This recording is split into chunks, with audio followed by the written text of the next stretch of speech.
Hello friends, I am Aprati. Welcome back to our channel plants space.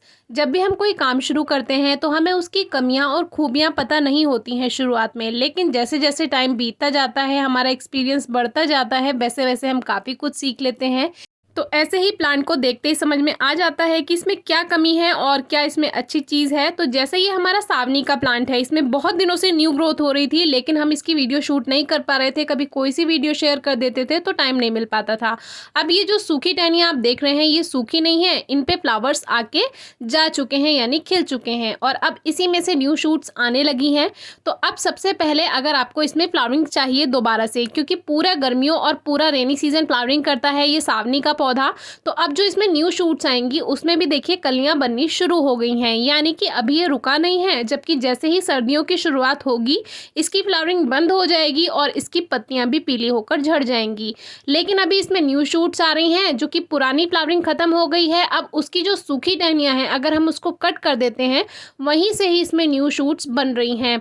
तो जैसे कि हम आपसे हर प्लांट में कहते हैं कि जब भी फूल सूख जाए तो उस फूल को हटा दें या उस टहनी को हटा दें, वहीं से न्यू ग्रोथ होगी। ऐसे ही गुलाब के पौधे में होता है। गुलाब का फूल जब सूख जाए, उसका जो डंठल होता है उसको आप तोड़ दीजिए, वहीं से उसमें डबल शूट बनती हैं और उन डबल शूट्स में ही दोबारा से कलियां बनने लगती हैं। तो ये हर फ्लावरिंग प्लांट का काम है कि जैसे जैसे उसकी पुरानी ब्रांच या पुराना फ्लावर सूख जाएगा, वहाँ से कट कर दें, वहीं से उसमें डबल शूट आएंगी और वहीं से उसमें दोबारा से फ्लावरिंग होगी।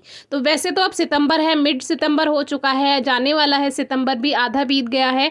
तो अब ये धीरे धीरे बंद कर देगा फ्लावरिंग। लेकिन जितनी ये न्यू शूट्स आ रही हैं, अब इसमें भी फ्लावरिंग पाने का सबसे अच्छा तरीका ये है कि पुराने फूल खिल चुके हैं उन्हें कट कर दें। और ये जो टहनियाँ हैं ये सूखी नहीं है, आप चाहें तो इनको ग्रो भी कर सकते हैं। और एक वीडियो में इसमें सीड्स बनना भी हमने बताया था, आपको दिखाया था, लेकिन सीड्स ग्रो करने का कोई फ़ायदा नहीं होता, इसीलिए इस पे सीड्स आप ना ही बनाएं, क्योंकि ये कटिंग से आसानी से ग्रो हो जाता है और इसका सीड ग्रो होने में काफ़ी समय ले सकता है। तो कटिंग से ही ग्रो करे तो ज़्यादा अच्छा है।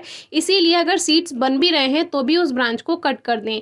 और सावनी की कटिंग ग्रो करना हमने बताया हुआ है, बहुत आसान है। अभी कुछ ही दिन पहले हमने ग्रो की थी, छोटी सी छोटी कटिंग इसकी ग्रो हो जाती है। और इसकी पत्तियां भी देखिए जो नई आई हैं उनमें थोड़ा येलोनेस है, क्योंकि बारिश हुई थी और अब हम इसमें काफ़ी टाइम से पानी नहीं दे रहे हैं, जिसकी वजह से इसकी नमी खत्म हो गई है। तो मिट्टी की नमी का बहुत ज़्यादा ध्यान रखिए। अब बात कर लेते हैं दूसरे प्लांट्स की, जैसे बोगनवेलिया है या कनेर यानी ओलिएंडर है या हिबिस्कस यानी गुड़हल है। तो जो भी उसमें आपके स्टेम के पास या जो मेन ब्रांचेस हैं उनके आसपास जितनी भी पत्तियां बढ़ रही हैं, न्यू शूट्स हैं, उनको आप हटा दीजिए, क्योंकि एक्स्ट्रा पोषण लेती हैं वो पत्तियां और टहनियाँ, और इसीलिए आपकी फ्लावरिंग नहीं होती है और एक टाइम के बाद फ्लावरिंग रुक जाती है। अब ये एक छोटी सी शूट थी, हमने इसको आने दिया, अब ये अच्छी ब्रांच बन गई छोटी सी, तो इसको हमने कट करके ग्रो होने के लिए ऐसे ही लगा दिया। अभी कुछ दिन में आपको बोगनवेलिया को ग्रो करने के बारे में भी वीडियो मिल जाएगी, काफ़ी अच्छा रिजल्ट मिला है उसमें भी। अब ये छोटी सी कटिंग भी लगा देते हैं, ग्रो हो ही जाएगी। अब ये डबल चांदनी का पौधा है, इसमें बहुत अच्छी फ्लावरिंग हुई, अब थोड़ा रेस्ट कर रहा है प्लांट और कुछ फ्लावर्स अभी भी आ रहे हैं। कोई भी फ्लावरिंग प्लांट है उसमें एक्स्ट्रा लीव्स या एक्स्ट्रा शूट्स आप ना आने दें। अब ये प्लांट है, इसकी एक्स्ट्रा शूट्स जो थी वो कल हमने हटा दी थी, और इसमें जितनी भी ये ब्रांचेस हैं ये फूलों वाली ही हैं, जिन पे कलियां हैं और फूल हैं, यानी कि कोई एक्स्ट्रा शूट नहीं है। अब ये हिबिस्कस है, इसमें भी यही काम है, इसमें बहुत अच्छी फ्लावरिंग होती है, बहुत सारी कलियां आती हैं, लेकिन जिस जिस ब्रांच पे कलियां हैं उसको नहीं डिस्टर्ब करेंगे, यानी कि जो मेन ब्रांचेस हैं उनको आपको नहीं कट करना है।